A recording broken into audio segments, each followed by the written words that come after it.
recent report from Sick Kids, about 70% of kids report a decline in their mental health since the pandemic began.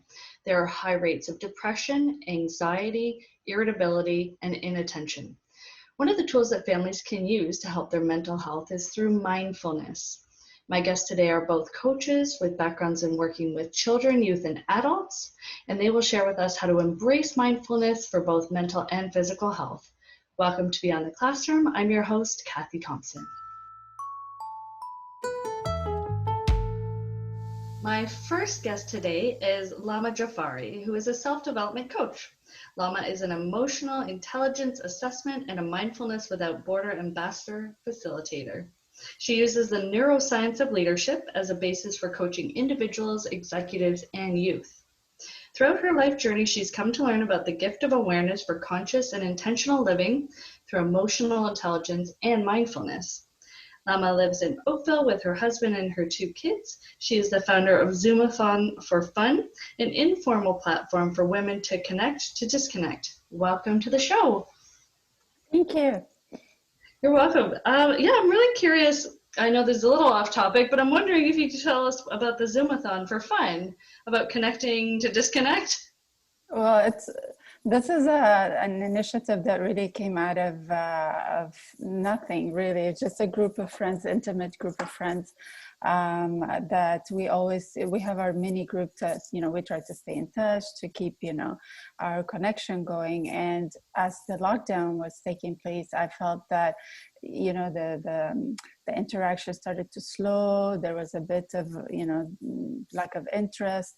So the energy was kind of like going down. And based on that, I don't know, I woke up one day and I'm like, why don't we do this and extend it to more people where, we can just meet for 30 minutes, 30 days and get 30 friends that can, through their professions, talk about something, just, for us to take our minds off of what's happening.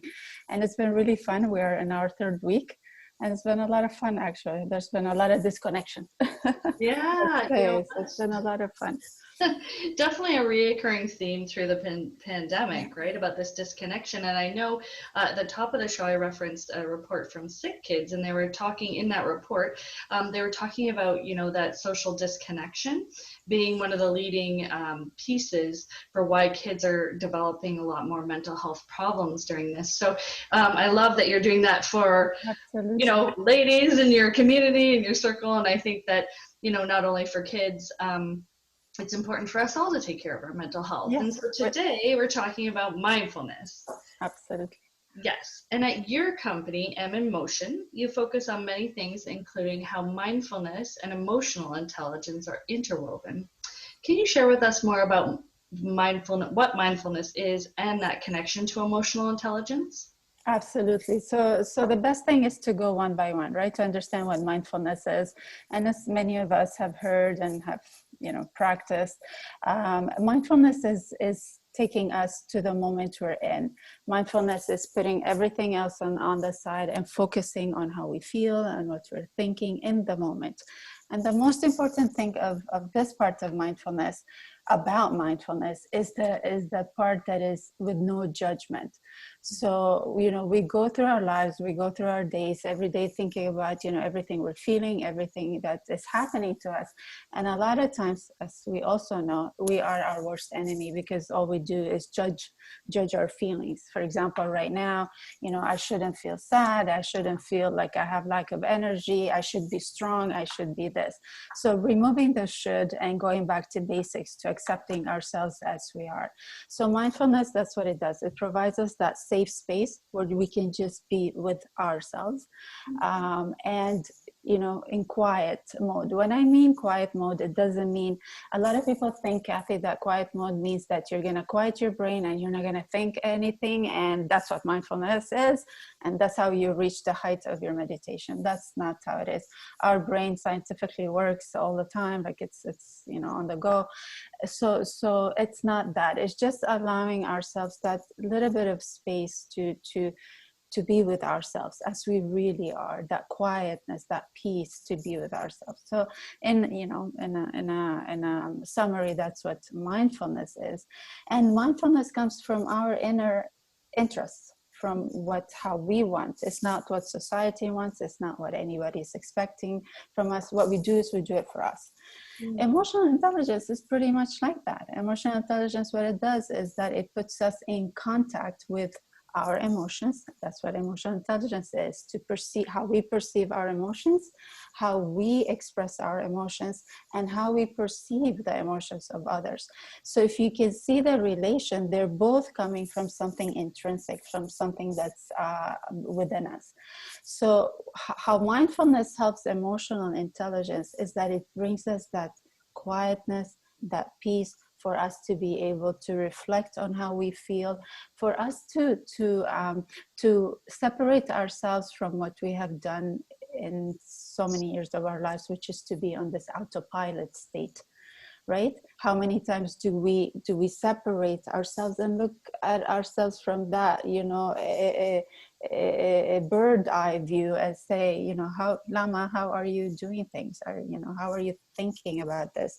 And rather than in this autopilot way that I've always done things. So emotional intelligence also, it invites us to take a step back and to reevaluate, to reframe. So that's how they both work together. That's how they both are interwoven. I am a big believer that first you need to set your awareness, and that's what you do with mindfulness and emotional intelligence. Then that will invite you, it will help you to set your mindset, right? I know what I know now, so I'm going to create that mindset for it. And lastly, to create the action for change. Now I know what I know. I'm creating the mindset. Where do I go next? What do I want to do next? Oh, I love that connection. That's a great explanation. And in my head, I was thinking, first you have to be mindful so that you're sort of aware of your surroundings, aware. Then you bring in that emotional intelligence reflection piece.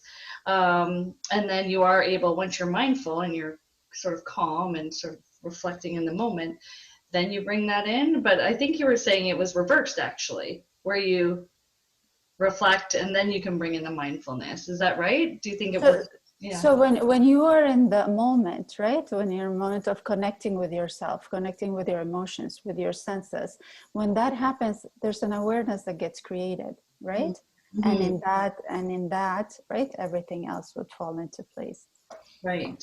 Yes. And like you said, it's so often that we're not being mindful of what's going on around us. We're just going through the motions. And even with the pandemic, with COVID and the disruption in activities and different things with work, it might be a slower pace for a lot of people. But again, it just still feels like it's hard to be mindful some days because of that repetitiveness.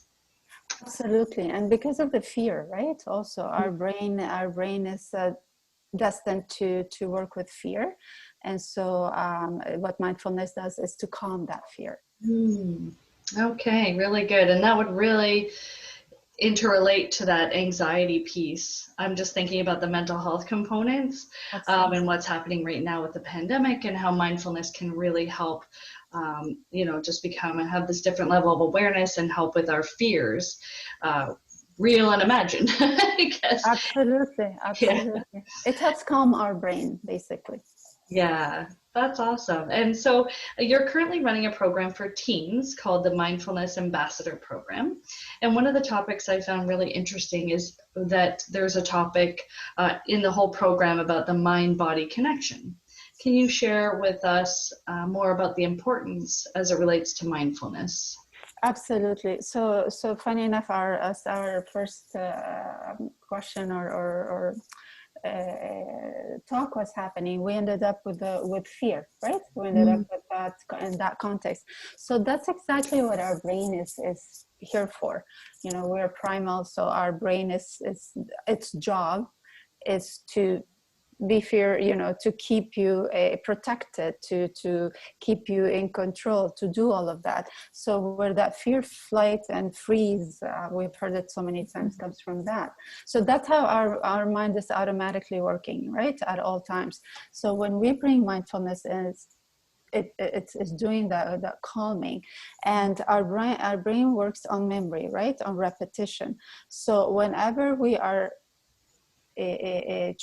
choosing sometimes or going through situations where there's a lot of worry, there's a lot of stress, what your mind is doing is it's keeping all of this data in. And then tomorrow when you wake up, it's going to be in the same way, and the day after and the day after.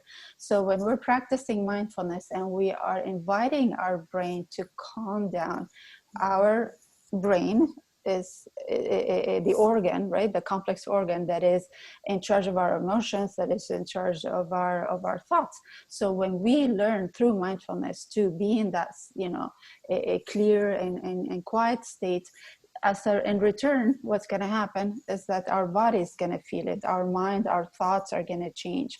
And when our thoughts change, when our actions change, our bodies are gonna feel it. Like sometimes you wake up, when you're stressed about something, you feel your stomach. Some people feel it in their back. Some people get headaches. That's not random. There's science behind it. There's information behind it that supports how this mind-body works. So the better we take care of our mind, right, the better our bodies are going to function. Excellent. And I love your point about inviting our mind to be calm. What you said, it's like, come on, let's get calm.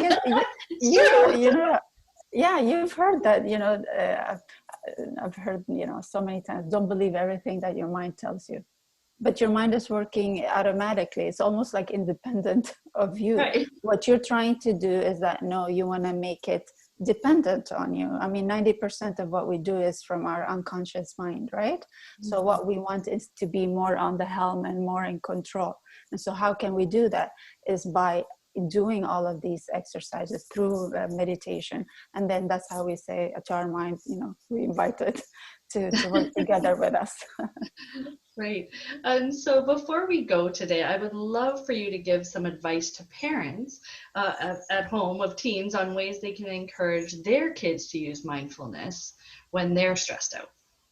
Absolutely. I have 2 kids of my own, so I totally relate to this. So what I would say is, first, I would invite them. I love the word invite. You don't want to force anything on anyone. So invite them to know what mindfulness is. Invite them to do it with you. Start yourself practicing it. Them when they see you do it, they might get interested. Allow them to take actions on it. Journaling. It's a big resource. Vision boards is a big resource. So there's a lot of there are sorry, I meant to have it on hand. There's the rethink cards that you can get through on Amazon or anywhere. They're called rethink. So they're connecting cards that you can, you open them, you play games, and they create conversations. And explain to your kids. I would really encourage parents to explain to their kids, it's okay to feel how we feel. There's no shame, and that's where the non-judgment comes in. There's no shame in how we feel. It's okay if they're sad. There's an example, I don't want to go over time, but there's an example that of the glass half full, half empty. Mm-hmm. Drop it from now. Invite your kids to drop it from now. There's no such thing. Nobody is always half full, and nobody's always half empty. So it's okay to feel what you feel. And then step into step 2, what are we going to do about it? Yeah, great advice. I like that in terms of just being open, acknowledging feelings, and inviting them to participate in conversations and activities. So I just learned so much from you today. I think your advice is awesome.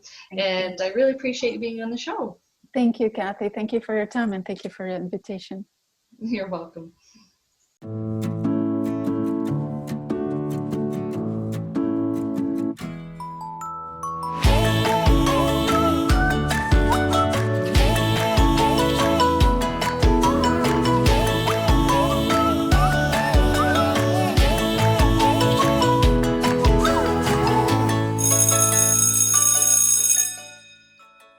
Welcome back to the show. We now have Laurel Crossley joining us today.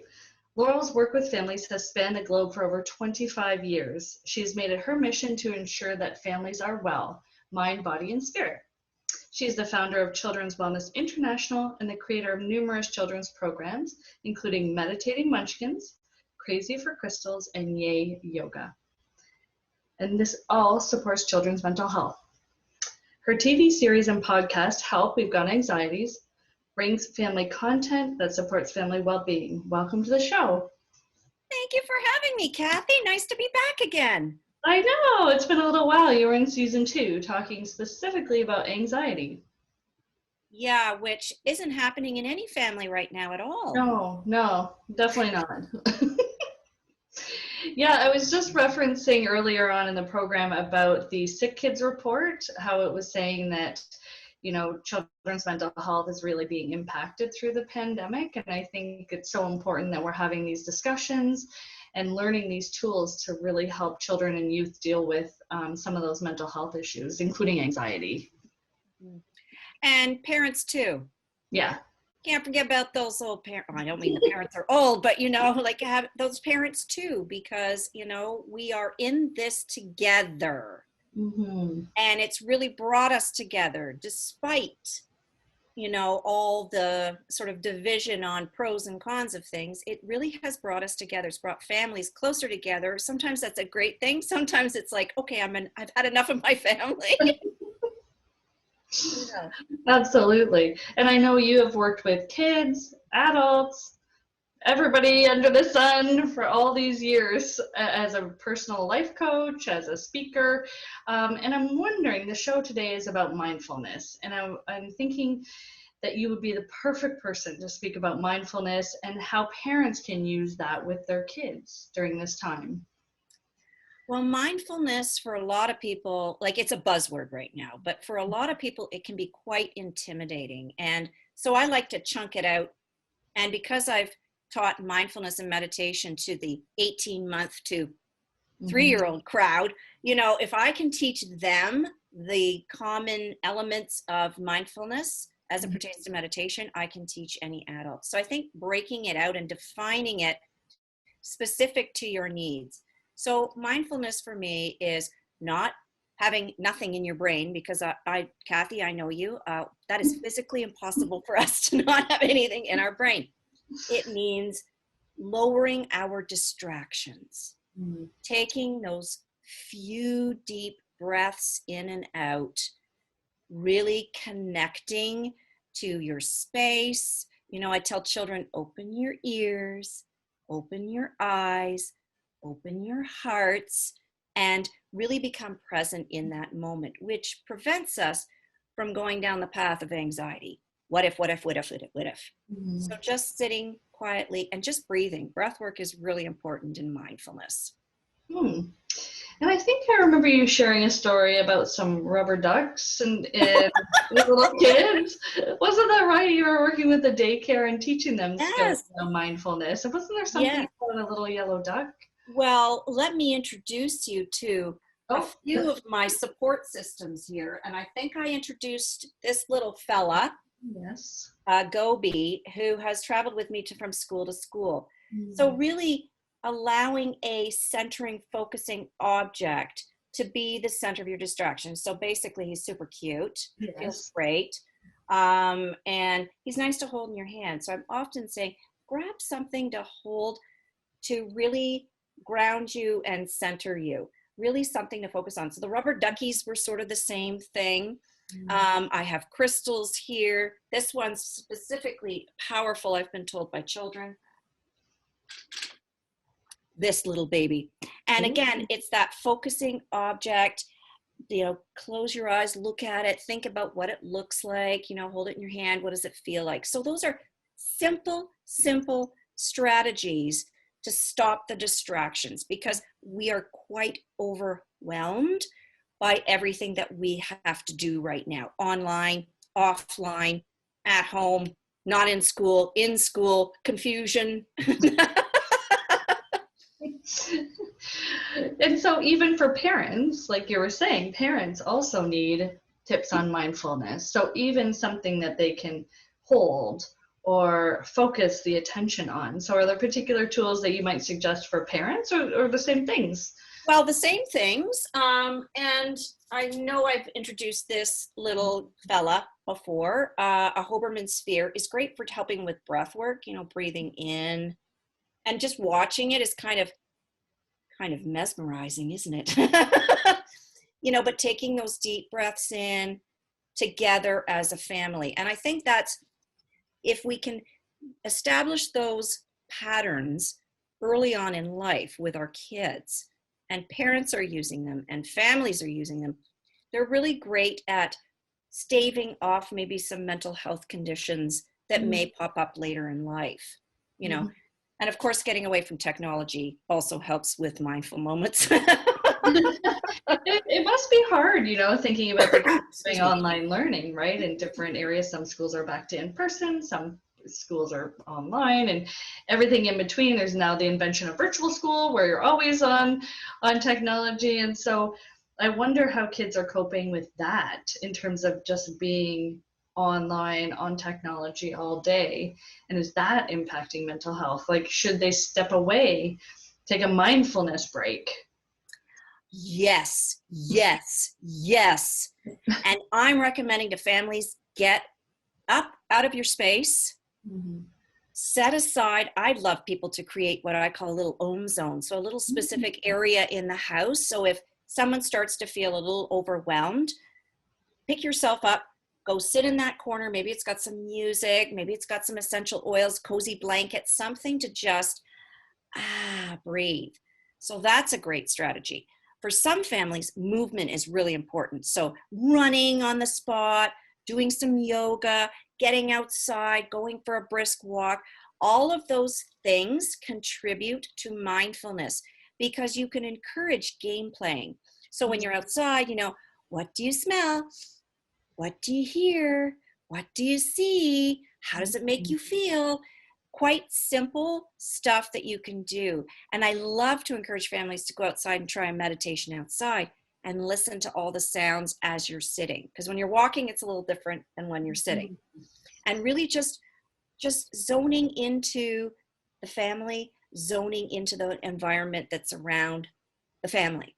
And I think that lends itself to those connections, you know, reestablishing the connections, because it can be really stressful in the home with competing demands and a lot of other pressures. And so really getting, like you said, outside of that environment and connecting in a different way. So for example, today I went over to Bronte Park and I was determined to find some chickadees to feed, because we've done that before at a different park. And they're so cute. And I wasn't thinking about anything else in that moment, just listening to them, looking at them.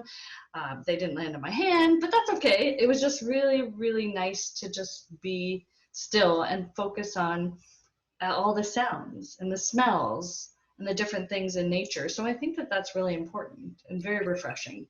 And I feel that, you know, when you're always like this, which so many of us are right now, that there's a lot of pressure to be and act a certain way when you're on camera. Now, you and I are like old hat at this, you know, but for a lot of families, that's overwhelming. So you do need to take breaks from technology. And I actually have encouraged, 20 minutes on, 30 minutes off.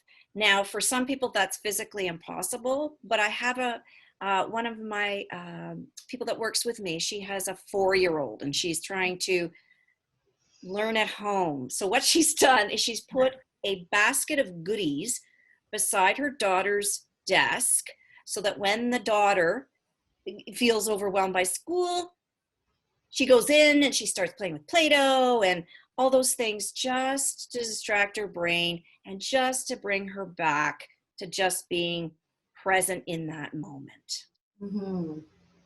Great ideas. And you can switch up the basket every day, something, you know, to look forward to, something engaging, and really, you know, disconnects from school a little bit to be able to refocus the brain for sure. And so tell us about meditating munchkins. It's such a cute name. I love it. Oh my gosh. Well, I was doing my own mindful moment and it came into my head. I needed to do something for the 0 to 6 crowd. That is really, and thanks to you, because of your work in mental health many years ago, that was the foundation, thinking about what can we do under the mental health promotion aspect using mindfulness and meditation techniques and strategies. So I created a program for that age group, and the teachers love it, like the preschool teachers love it, the kids love it. And when a little child is outside and sees me and goes, yay, meditating munchkins. You know that you're doing a good thing. And you know when the parents say they're bringing it home and they're using it at home. Yes. And they're teaching their parents. Yes. Wow. You can learn a lot from that group.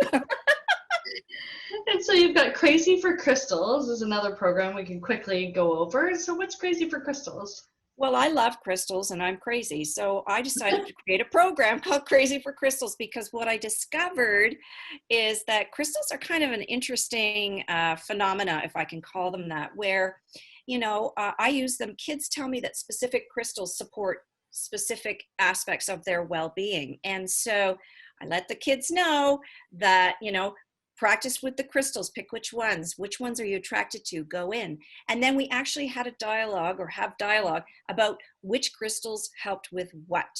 And we talked about why they work. And what I've learned is they're an ancient medicinal remedy. They were ground up, they were put in oils, they were consumed. I suggest that children don't do that now, but, but they really are, they move, they shift, and they can help with our overall wellness. And amethyst, rose quartz, and citrine are the top 3 for kids, just so you know. Yeah, I wonder if they attribute different meanings to them than, you flip through a book and you're looking up crystals, what are they good for? But maybe if, excuse me, we give some to the kids and say, in that mood or in that moment, what are those ones you're reaching for? How does it make you feel? Or do you want to carry one to school or, to an event or something new? So I think that's amazing. And crystals are so readily available now. That's the thing. I mean, it's not a hidden gem you have to order from somewhere overseas. It's literally in Halton, lots of stores. Lots of stores and lots of different ones. And I encourage kids to find the one that they like. And that's how we use crystals, and they can hold them. And that helps them to focus, helps to bring back that mindful moment. And then they report back that they work. Absolutely. As always, you have so many creative ideas for us to be engaging with our families, our kids, and our friends, our community. So thank you so much for all the information today, Laurel. I really appreciate it. Thank you for having me, Cathy. You're welcome. I want to extend a huge thank you to my guests today, both Lama and Laurel. I found their expertise and creative ideas terrific, and I hope that you did too. For more information about today's show, please visit beyondtheclassroom.ca. Thanks for watching.